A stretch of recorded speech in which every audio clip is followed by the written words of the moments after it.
Huwag ka na lumabas doon sa kalsada, dugi. Ha, papi? Dito ka lang. Dito ka lang sa loob. Kasi maraming sasakyan doon eh.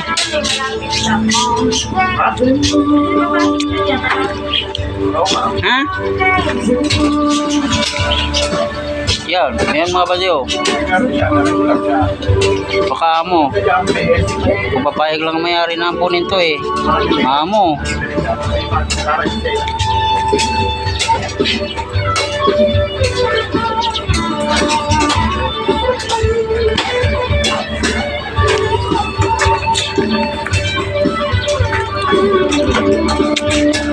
Yung kapatid mo, maganda na ang buhay noon.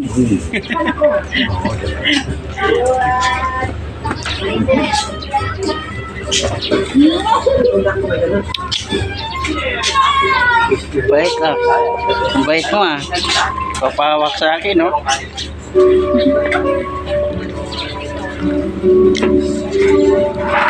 Ano ba ulam mas? Yung admin. Sige ka pa, boy.